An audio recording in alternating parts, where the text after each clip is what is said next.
Good day, I'm Martin Gago with Market Radius Research. It's Tuesday, January the 25th. We've got CEO Chris Dobbin of Nova Leap Health joining us today. Nova Leap is an acquisitive healthcare services company performing home-based continuum of care services, particularly dementia care. The company is geographically diversified and operating in 11 states and 1 provinces.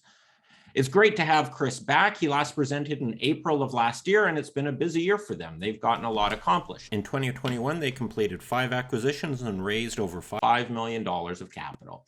They posted record revenues in each of the 3 quarters so far reported in 2021. Chris is coming back to review Nova Leap's healthcare business in 2021 and looking out and to see what we could maybe expect in this coming year, 2022. Please remember, this is neither a recommendation nor investment advice. We're here to learn about the company. Do your due diligence and come to your own investment conclusions.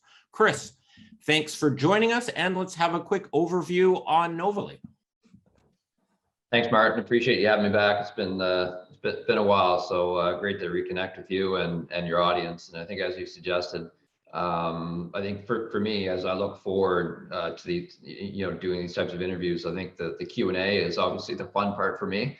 I've done enough of these page turns that sometimes I'm sort of tired of hearing myself talking. So I definitely look forward to the Q&A session and really happy to answer any questions that folks will have as we move along. So I'll try to get through this as quick as possible. Really, in Nova Leap, we're on the TSX Venture exchange. We've been there since we IPO'd back in, I think, April of 2016. So still a relatively young company, and we have about a $50 million market cap, so still relatively small for a publicly traded company. But I think we've accomplished quite a bit over the last few years.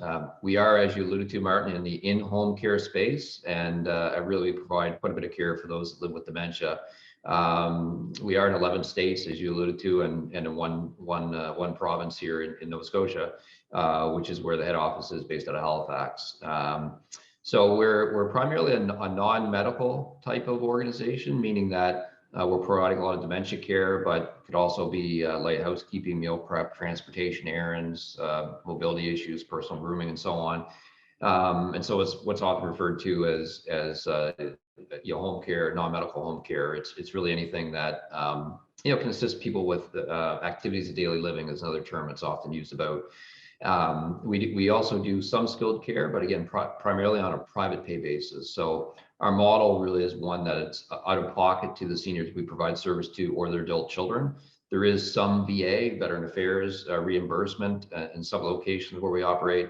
And we do accept long-term care insurance as potential coverage, but certainly bulk of our business is out of pocket and non-medical in nature. The home care industry, I tend not to spend a lot of time on the demographics, because I think people have a fairly good understanding of the fact we have an aging population.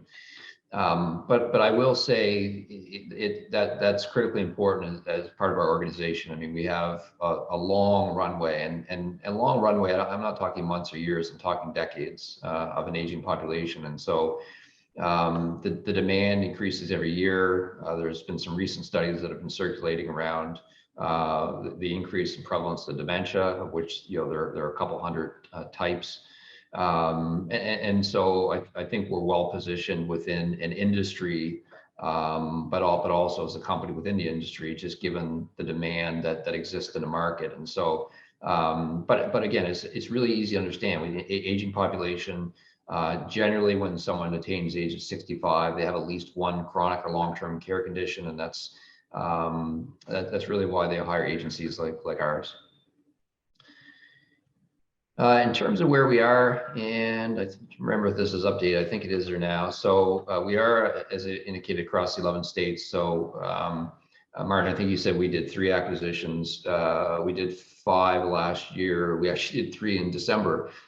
We closed 3 actually in 2 weeks in December. We went Friday to Friday. So over that 2-week period, we actually closed 3 acquisitions, and I would say what probably represents roughly 9-ish, 8.5, 9 million, 8 to 9.5 million thereabouts in that range of revenue.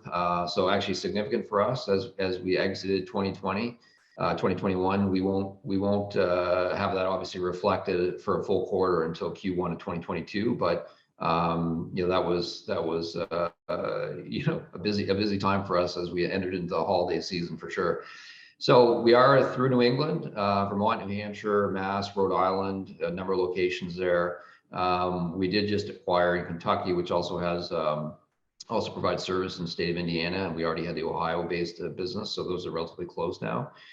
We did also acquire a business in South Carolina, again December. So Kentucky and South Carolina were both in December. We acquired another business in the Dallas-Fort Worth area in Texas, and so again December time period. Those were the three we closed into 2 weeks. Previous to that, we had closed a business in Tulsa, Oklahoma, which complemented both the Fort Smith, Arkansas, and Chickasha, Oklahoma businesses that we'd already had in that area.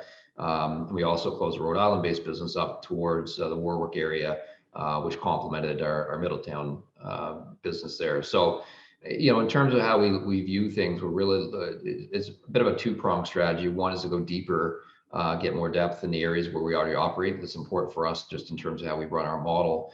And two, if we do see a good business like we did in South Carolina, it's been around for a number of years, a great leadership team in place, those are attractive to us, and we're willing to buy those businesses and then start to expand in that marketplace. And so that's what I expect you'll continue to see from us really going forward. So, busy end of the year for us, for sure, and but exciting because I think we've acquired some really good businesses, and what makes the businesses great, of course, are the people that run them, so pretty fortunate to be working with more great people as part of the organization, and leads, I think, to a pretty exciting 2022 for us. Chris, just while we're on that map, if you could flip back to the map. So should we assume those are going to be kind of like, would you say that that's kind of 5 hubs that you have at this point, those in Texas, and I get all those mid-south states mixed up there. I think Kentucky and Oklahoma is probably right around. Is that sort of 5 hubs you're going to be expanding out of, or are there going to be maybe by the end of this year a bunch more dots in different areas, or are those dots, those circles, going to just be getting bigger? Yeah, and I think that's what I was just talking about. There's really the 2 strategies. There's going deeper into areas where we already are. So if you take South Central as a region, so that would encompass our Dallas-Fort Worth area, the 2 locations, really 3 locations we have in Oklahoma, and the Arkansas business. That we look at that as one business unit. So I have a regional director that runs all of those locations. And so, there's lots of opportunities for us that, in the years to come within the South Central region. That's the way we view it. But again, as indicated, South Carolina, for example, that was a business that was a standalone business. It still is a standalone business, given we just closed on it in December. Great operator there. And so we'd like to expand that business under her leadership. And so we see opportunities there, then we would expand within that region. But it's possible we could go to another area where we're not currently in. If we saw a good business with a good team, we would do that just like we just did with South Carolina. So it's really that 2-pronged strategy, expanding the areas where we already are and going deeper in those areas like South Central region, like the Midwest, like in New England, or going to a different state where we currently don't operate. I guess what I'm getting at is, would it cause additional, do you have the bandwidth to have several more regions at this point, or is it just easier to expand into sort of into the existing region since you have existing management teams there? Do you have that capacity to open up into new territories? Yeah, when you talk about bandwidth, just maybe for the audience's purposes, can you clarify what you mean by that so I can answer your question properly? Well, I guess this centralized management, do you, as the CEO, could you and your senior management team, if you opened it up in a new couple of regions, like I presume that takes extra effort to open into a new region as opposed to adding to an existing region where you have the sort of the culture and the regional manager and so forth in place? Yeah, I see where you're getting at. So So I think the best way to answer that is to give you an example. So if we were to go back, really 2 years back to 2019, we had a standalone business within the state of Oklahoma. Just a stand, so there would have been, the one or two dots there, because they technically had two offices and still do, but it was really one operation that was fairly close together. And then in 2020 we acquired the Fort Smith, Arkansas location, and then we saw other opportunities to expand within the market. At that particular point in time, we didn't have a regional director. We had and still have the person that was running our Oklahoma-based business, but we didn't have a regional director, someone that would oversee multiple agencies. And so we ended up hiring that person in 2021 as we saw the opportunity to expand, for example, to Tulsa and then eventually to Texas. And so now we have the regional director that manages those operations. And so we could and we will continue to look for other opportunities within those areas under our regional director. So that, I think, answers part of your question. So we can continue to do that. At the same time, like we did in South Carolina, we saw a good operator there and a good team within the office. And so that individual is still running that particular business. But I want to make sure that we're clear in terms of Nova Leap itself as a corporate entity, in terms of being out in the Halifax office. We're not operating the businesses. We have senior people that have years of experience in home care, and they're responsible for running the business, whether that's a local operator running one particular location or a regional director that has multiple locations under his or her supervision. That's the way the model works. So it's very much a decentralized model. So I don't want people to be confused in terms of if we went to a different state that we're currently, that it's going to take, like, my bandwidth as an example. I have a vice president of operations who oversees our U.S. operations, and she has regional directors who report directly to her. So I just want to be clear so people understand exactly how the organization functions. It's not about taking capacity from my time.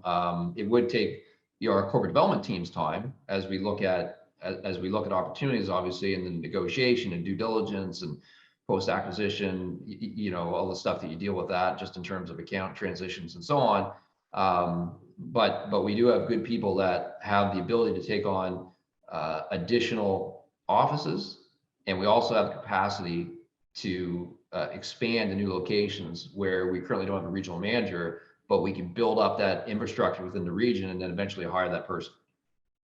And that's what I was getting at, is because you're expanding very rapidly, and sometimes if the structure isn't set up properly, that can, like, the wheels start falling off. But obviously you've got the structure there, and you have your centralized sort of coordination arm in Halifax, but it's a very decentralized model. Is that correct?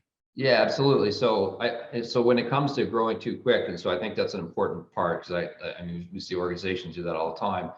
If, again, you go back to our short history, particularly where we started, I mean, we had operation, obviously, we entered into New Hampshire with our first acquisition. Then we went into, with Rhode Island was our second one, and back to Vermont, New Hampshire with another acquisition, Massachusetts. We made 3 or 4 acquisitions there, 5 now, I think.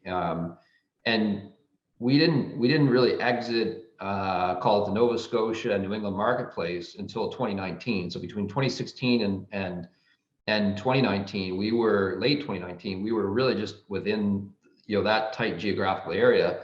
And it wasn't really until I was comfortable that we had the management structure in place, the software technology, our systems and processes in place, that we could start to replicate that in other areas. And that's when we went in October 2019 into Oklahoma. And at the time, I remember getting a number of questions, why would you go to Oklahoma when, you're in New England? Well, we saw a great business, and that business has performed, well for us. And so we saw an opportunity to build upon the region based on that one standalone agency. And that's what we've done. So we've gone from that one acquisition in 2019 to, obviously, in late 2020, went to Arkansas. Last year went to Tulsa, and at the end of the year went to Texas. And so now we're building that, as you allude to, that hub out in that region. But we did go, it was a pretty big leap the building the Nova Leap name from, New England all the way to Oklahoma. And again, I know I had some questions for people, why would you do that? But now you're starting to see that play out because we're building out a pretty successful hub within the South Central region. Okay.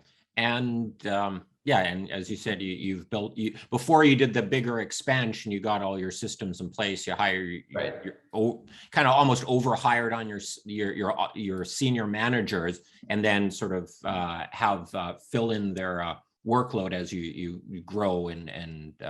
We have done that a couple of times. I actually think that's an important point you bring up. I think the way I look at it is, building a little bit of flexibility within the system. So I don't think you ever want to push things so tight that if something happened, you wouldn't have the ability to cover a role, say. And I think the way we've done it, we've been able to build up capacity within the system. We have certainly on occasion hired in advance of a role being completely full, but knowing what was coming or thinking we knew what was coming. And so, we've done that. I think that's been prudent for us. And because it's worked out, I think we continue to do that going forward. All right. I would like to get a refresher, since it's been 9 months since we've talked. Like, when you take over an operation, what you actually all transform. I don't know, is now a good time to talk about that, or is that sort of being addressed on a later slide? Yeah, you're asking the process, or you're just asking like what we're acquiring, like what's your specific, just maybe help me understand a little bit more. When you acquire an operation, are you what changes do you make to how they operate, and sort of synergies and value add that you bring to that operation to help them grow and sort of add to your bottom line? Yeah, so I think I'll make a couple comments. One, the reason we're buying the agency is because they're successful already, right? They already operate well, and that's why it's attractive to us in the first place.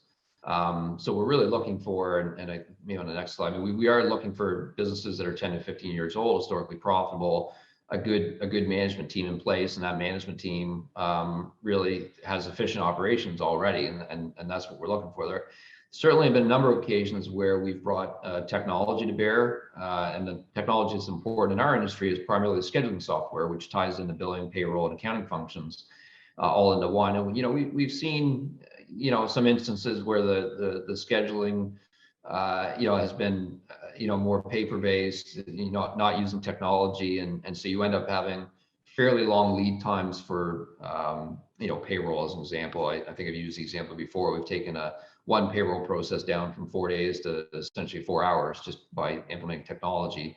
We've come across situations where caregivers have we're having to sort of drive a half an hour into the office to physically pick up a check instead of having direct deposit. Well, we put everybody on direct deposit because that's the right thing to do. I don't think it's fair for folks to have to drive in to pick up a check.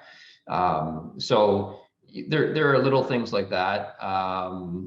Again, we've looked at billing rates in terms of sometimes having to raise them up because maybe the previous owner wasn't comfortable for whatever reason to bring them to market. We've looked at overtime and trying to manage that appropriately because, again, if you take your eye off the ball in the hiring process, and then you can grind down your gross margin, and that's the financial impact, but also there's a safety issue there, right? So if people are working too much, then there's an increased likelihood of worker comp claims. So we're pretty careful with that. So I think there's a number of little things that we always look at. But one of the things I'll say is pretty important is the fact that you may have a standalone agency that's been standalone for many, many years. They tend not to have multiple locations.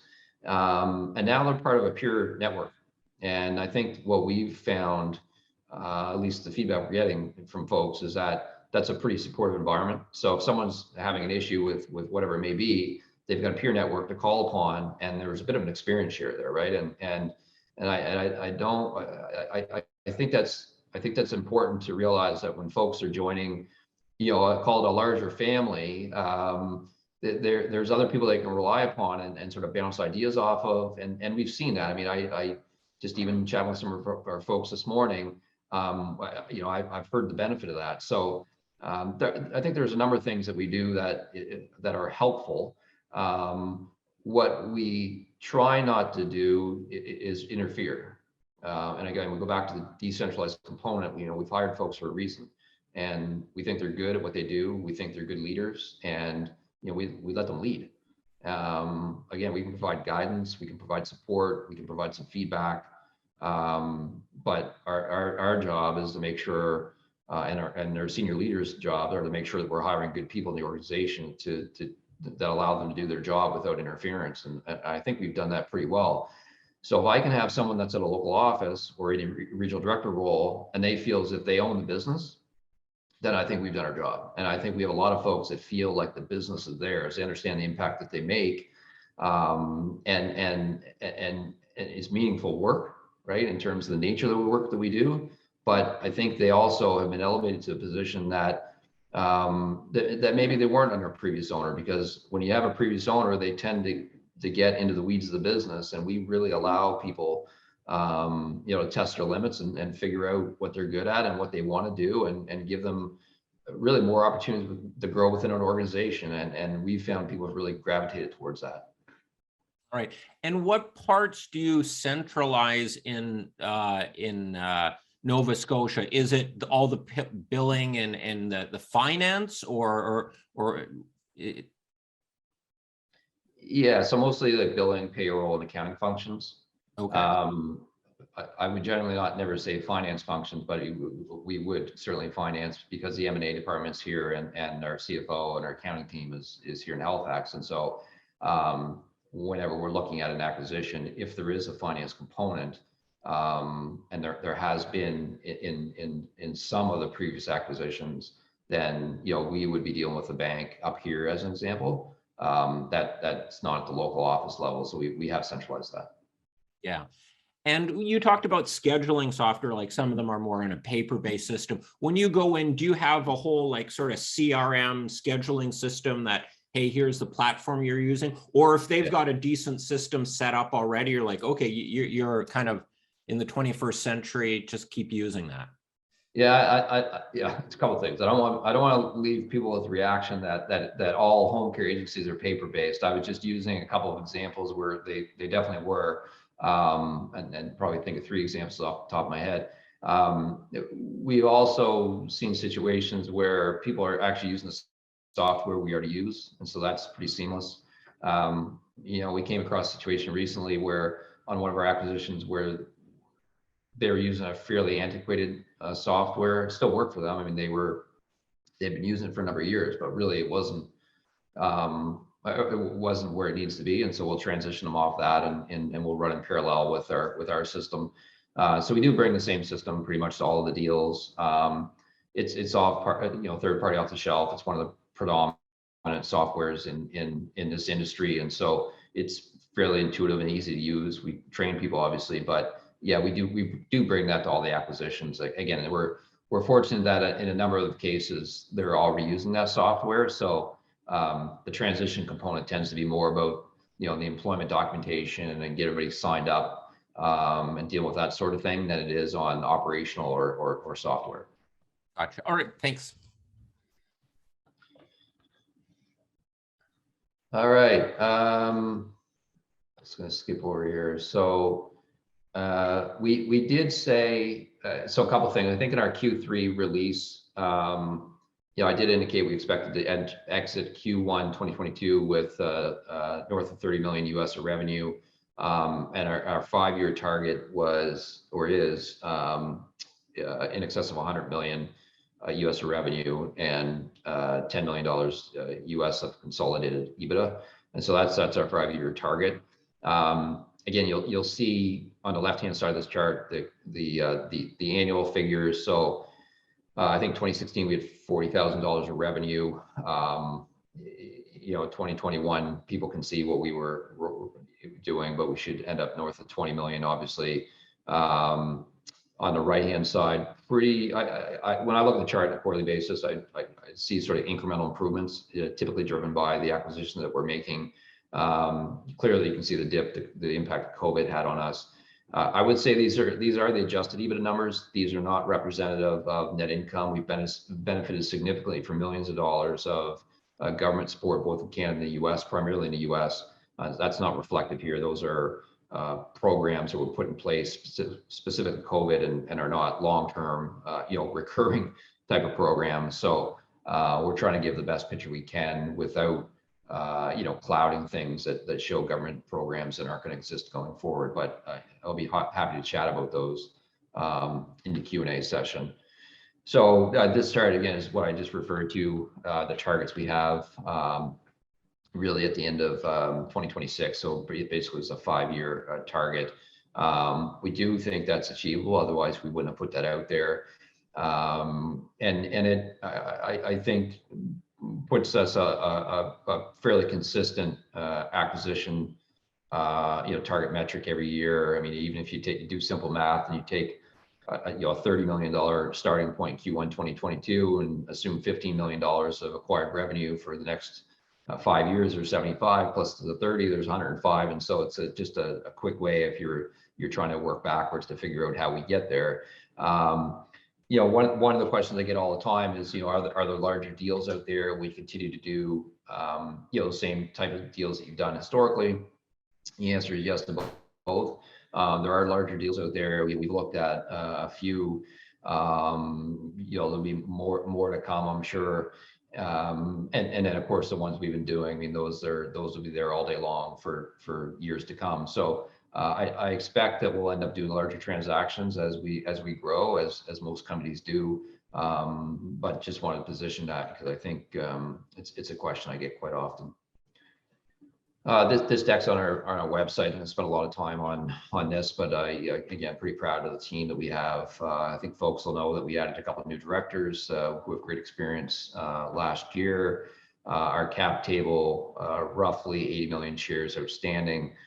The fully diluted, that's maybe a little misleading only because the options that are factored there, the 7.2 million of options, they're not all vested. There's a number that are not vested, and they will vest over the course of the next 2 to 3 years. I think we reported $1.7 million US of debt with BMO, who's been a big supporter of ours. We've got a couple firms providing coverage, and that was new last year with Cormark and Echelon. Came in Cormark first, I think in February, and Echelon, I think in the summertime, if I'm not mistaken. So we're starting to gather a little bit more interest in the company. Still, I think very much under the radar, which I think provides a really good opportunity for investors going forward. We are roughly 36% insider ownership. Those attract the insider buys. We'll see that we're pretty active as an insider buying group. We go in the market when we're able to do that. And so everybody that I think is involved in making the critical decisions for the company are pretty vested in the success by the amount of money they've actually put into the company. So I'm obviously pleased with that. I did have a question. I think that was the last conference I attended around what I thought about the insiders buying, and I think it's great. I mean, I'm one of them. So I think when people are doing that, I think that's probably the most confidence that we could potentially give to those in the market. So let me stop there and just happy to take any questions from the group. We've got some questions here. I've got some questions here. Let's start with some audience ones here, and I'll read them out. Is there a future listing plan in the US NASDAQ, for example? And I guess, could you, generally, you're still a relatively small company, growing your plans, near medium term plans for 100 million of revenue. I know, is there any sort of general capital market strategy you have to that? Let's say maybe when you hit 100 million of revenue, go to NASDAQ, or kind of what stages do you want to do going forward? Yeah, I mean, I think we don't have any current plans to go to NASDAQ. I mean, I think the way I look at it is we'd likely go to the big board TSX before we go to NASDAQ. We're just too small. I mean, D&O insurance alone would probably cost us $1 million just to get NASDAQ. So I think you've got to be at a critical size to get there. And we're certainly not the size right now. I mean, is it something that we're always, sort of looking at, in terms of the future? I mean, sure. I mean, anybody would, but that's nothing that is that we're contemplating anytime soon. So that's my answer to that. A question here, I'm not sure how you can answer, but give it a go here. What does a normal working day look like for you? Yeah, what's normal? Yeah, I don't know how to answer that. I mean, I spend time on strategy. I spend time in investor relations. I spend time with our leadership group, M&A.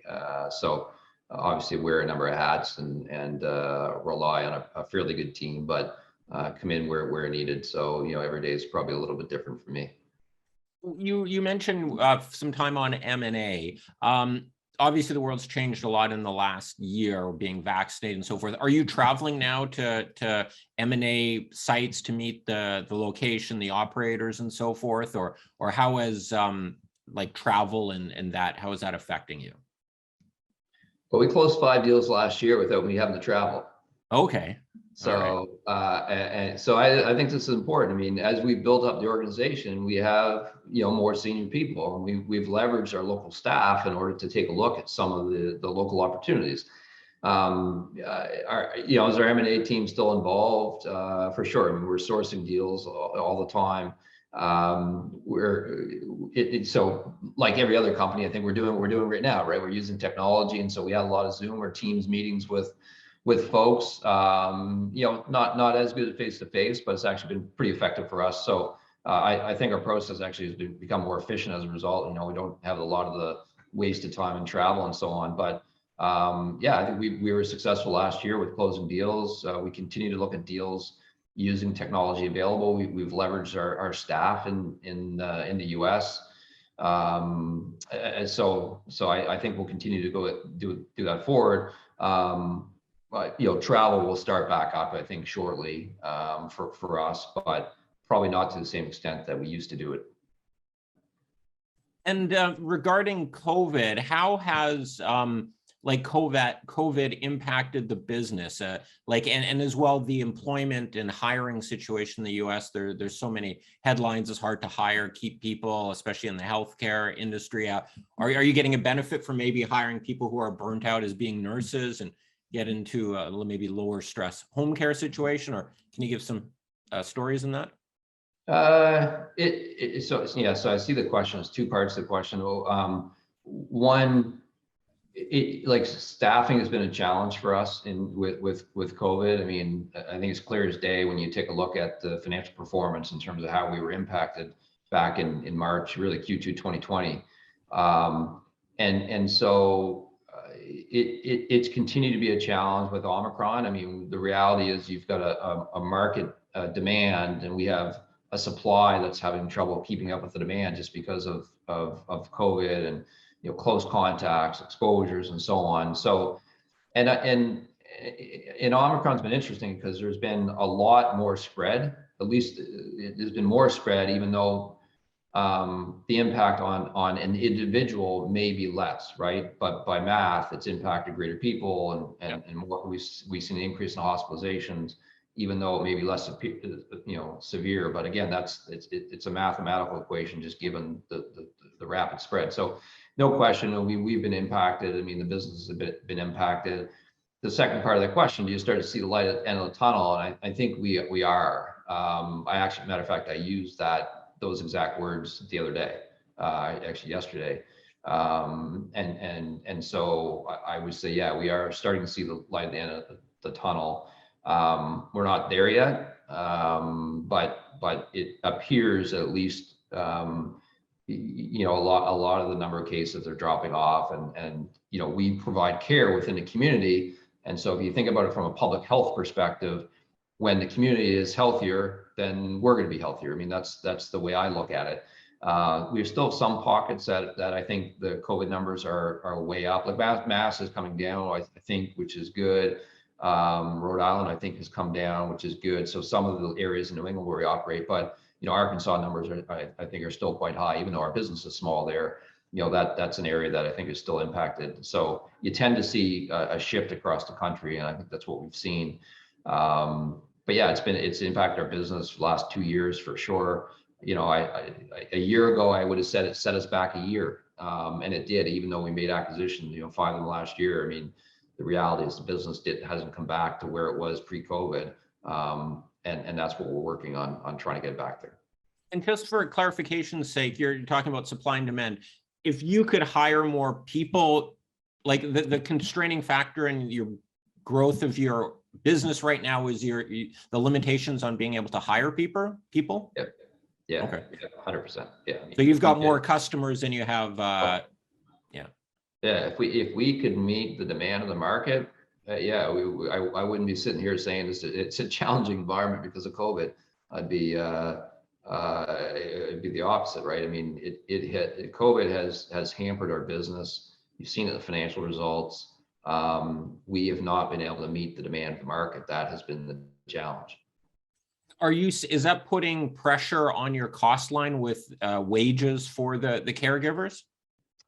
It's not putting pressure on our gross margin percentage. Again, if you go back through even the last 2 years when COVID's been rampant, our gross margin's been maintained.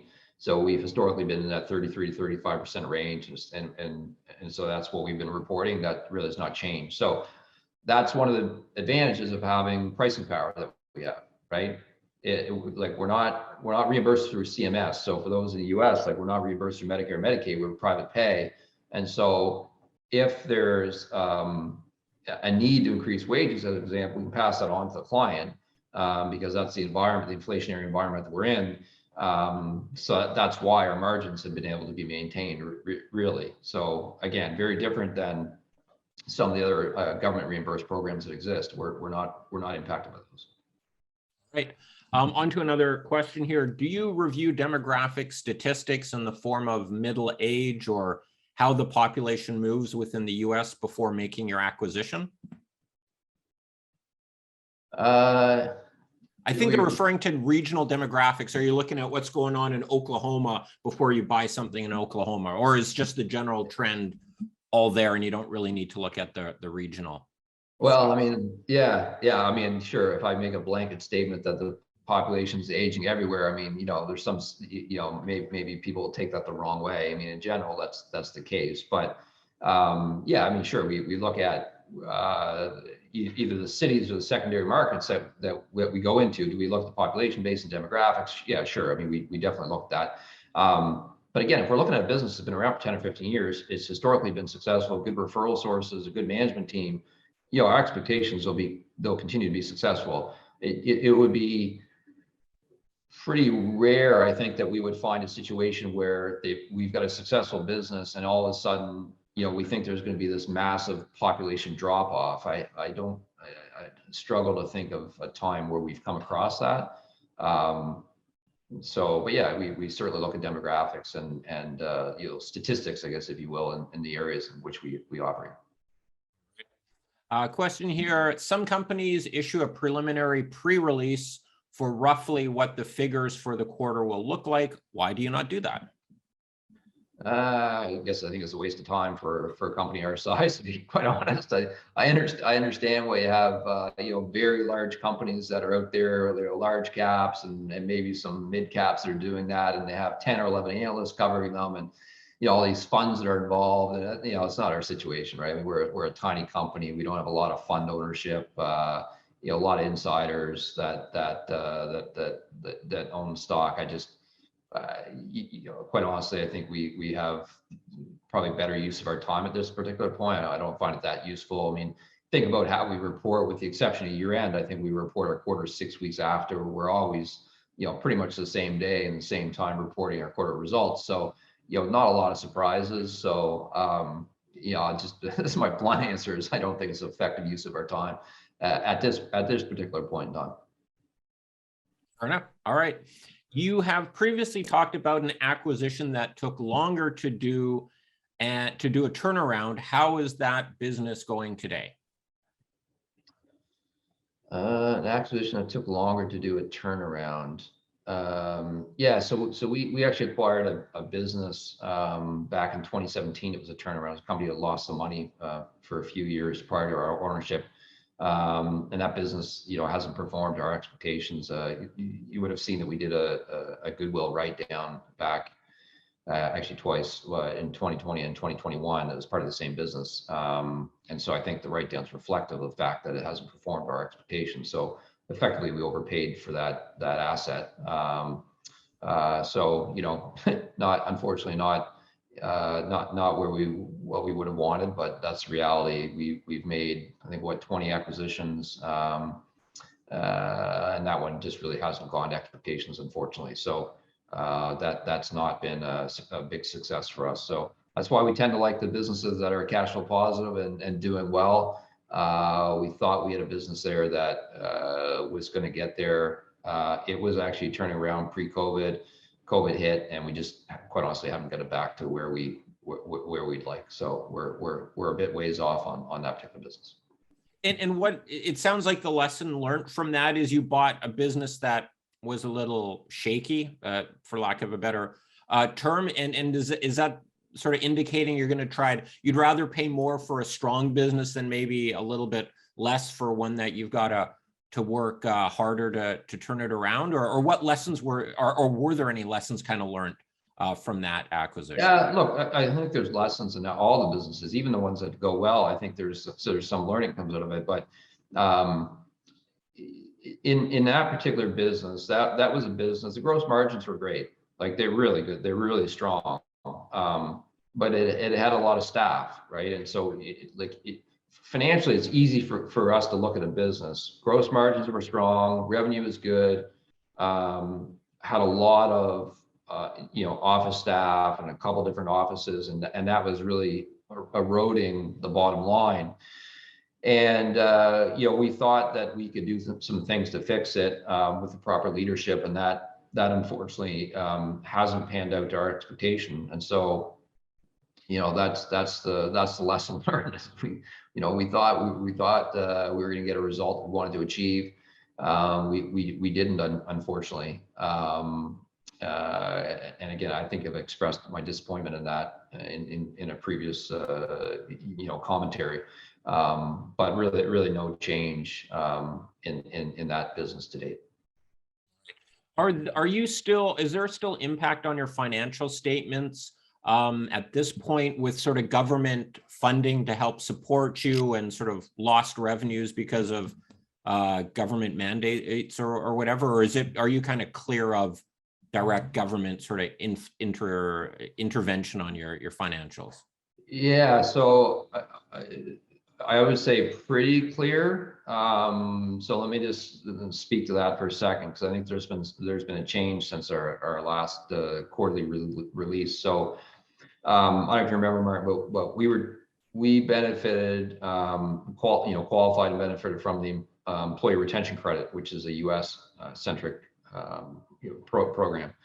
And so we were booking receivable and a subsequent collecting the receivable from the government, from the IRS, really for the first 3 quarters of the year. And then in November 15th, I think was the date, the government came out and said the ERC, the employee retention credit, no longer applies after September 30th. And so that was a change. So we thought we were going to get one more quarter, but it at least appears that we're not going to. And I say appears because there are a number of politicians in the US that are trying to get a new bill passed as part of a larger bill. And this is the one that the Biden administration has been trying to get passed and has struggled as a result of a couple of holdouts in the political sphere. So I would say it's unlikely that that's going to come back, but who knows with politics these days. But at this point, at least based on the information that we have, it doesn't look like the ERC is going to extend beyond September 30th. And so that'll be the last time that we would benefit from that. And again, unless another bill gets passed through the House and the Senate, which is unknown. So I wouldn't expect it at this particular point in time. So relatively Q4 will have a bit of a negative impact from that, or lack of that benefit relative to Yeah. Q3. Yeah, unfortunately, well, yeah. So again, if people want to research that, I think, do a Google search for employee retention, withdrawal, and you'll see that I think it was November 15th that the administration came out and kind of sacked that. I see another question here, Martin. I can answer that. How long is your own horizon in the company and as CEO? I know you are very appreciated by investors. I feel like it's an important question. I guess short form, are you going anywhere soon? Yeah, well, I appreciate the comment, number one, so thank you. When I founded the company back in 2016, so I might make this a little bit longer answer than, so first, I'm not going anywhere. So just to start with that, and hopefully I'll be running this company for the next 20 years if people will have me. So I put that out there, but I had a lot of choices in terms of how to build the company up, venture capital, private equity, and so on. And I still get approached by private equity firms, and I didn't want to be forced to sell, in a 5-year hold period, probably 3.5 years now or whatever, right? I wanted people to get in and out of the stock really as they felt, management was executing on a strategy. And I think that's one of the benefits of being a publicly traded company, is that as much as there tends to be a lot of shareholder turnover these days, it does allow people the liquidity to get in and out. And it allows us, if we're doing a good job, to access the capital markets for when we need it. So I thought there was a long time horizon. I think I'm still a relatively young guy. So, the board obviously makes that decision, but obviously as long as we're executing, then I'd like to be around for many, many years to come. I'm vested in the company, a lot of money in the company, but a lot of attachment to the company because we've really built it up from just a concept. And quite honestly, I have a great relationship with the leaders of the company in Canada and the US, and I value that. So I appreciate the comment, but my short answer is I certainly don't have any plans of going anywhere anytime soon. All right. That's clear. With your 5 M&A transactions this year, could you has the valuation metrics, or can you go over some of what kind of the valuation parameters you are kind of in your sweet spot, and have you seen changes in them over the last year or couple of years? Yeah, great question. I mean, I always say we try our best to buy between 3 and 5 times. And I mean, it depends on the business, depends. And that's on EBITDA, sorry. Yeah, sorry, EBITDA, yeah, for sure. I think on average that's worked out to roughly like 0.55 of revenue, if I'm not mistaken. So we'd have to go back, but it's pretty close to that. Yeah. So on average, I mean, we're pretty consistent. So, and when I say on average on purpose, because there's going to be the odd one where we pay a little bit more. We did do that, I think, in the Kentucky-based business. But there's been other businesses, where we think we've paid a little bit less. And so that's why I say we get to the average. There's some more competition. I say there's some more competition. There's like a handful of us that are really doing this in the, we're the only publicly traded company that I see in the private pay space. But there are some private equity backed companies that are buying companies, and we'd come up against them now and then. And we win some of them and we lose others. So I don't know what the ratio is exactly, but I know the players, I know the CEOs that run those companies, and great individuals, and so there's probably a handful of us that are really active in the space. Although there's probably 2 of them that are really more of a Western US focused. One would cross over with us in the South Central US, but they haven't gone east yet. So there's probably 2 or 3 on the eastern side that we would compete against. And your competition with them is more on the M&A side, not that you've got like you're one more coffee shop on the corner and you guys are fighting for business in that way. Is that right? Yeah, if we're talking about the industry competition and not from the M&A perspective, then I think we've got to take a look at the franchises. So the franchises have a large percentage of the industry, and that's who we would compete against mostly. That would give an example. Home Instead would be the largest. Comfort Keepers in a couple locations. Nurse Next Door, maybe. We tend not to come up against them a lot, but occasionally do. But those, you know, 3 examples of franchise systems that we would compete against, and there are a number of those franchise systems that are around, particularly in the U.S.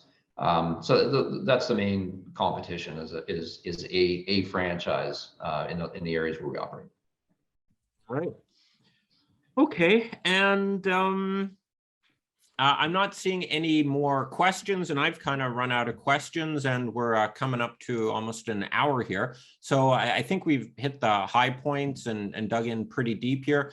I guess anything you want to add to it, and as well, what kind of news, and I think I know what the answer is, should we be expecting over the next 3-6 months? I'm thinking more M&A in your kind of quarterly results. That's the general kind of news flow we would expect going forward. Yeah. I mean, we're acquisitive. We're continuing to look at deals. I mean, I'm hopeful we'll continue to put out some good quality acquisitions for shareholders and for the company. You know, we're pretty predictable. I mean, I don't think we have a lot of surprises. So you're probably going to see a lot of the same. Yeah, that's all I can say. Sometimes people find out a little bit boring, and I get accused of being boring sometimes because our stock's a boring story. But you know, I think we've done well from shareholders from the time we did the IPO at 10 cents. I mean, we're up, what, 500% at least. At one point, we're up 900%. So got a little bit of clawback to make up. But, you know, I think we're well positioned as a company within a good industry.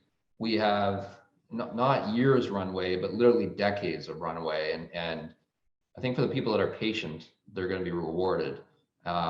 It's really a function of how patient people are going to be, right? I mean, I'm as a CEO and the founder of the company, you know, I know where we're going, and I believe we're going to get there. And I think for those that share the same view, I think the outcome is going to be good. So, you know, no real surprises, I don't think, going forward. We'll continue to be acquisitive, and we plan on meeting the targets that were set out. And I think I'll just leave it at that. I guess one final one here. You did 5 acquisitions last year. Is that a reasonable, like, is it reasonable to assume you could do 5 again, or could you maybe even do 7, or is 5 kind of a good metric, sort of cadence to get done in a year? Yeah, I mean, on average, we close 1 a quarter. I mean, Okay. so closing the 3 in 2 weeks was a bit unusual, although for there's been a couple of years where we tend to do them late in the year for whatever reason, but I think that's just, you know, coincidence. We could certainly do more than 5, so we have capacity to do 8 to 10. That's capacity wise, but again, it's a matter of finding the right deals. And again, if we find a much larger transaction, then you know, maybe we just do that one for a couple of quarters as an example. So it depends, but you know, my expectations will continue to do a number of transactions and continue to grow by that method. Right. With that, Chris, thank you very much for taking the time to chat with us. Have a great day, and we'd love to see how the business continues growing. Thank you very much. Thanks, Martin. Appreciate it. Thanks, everybody.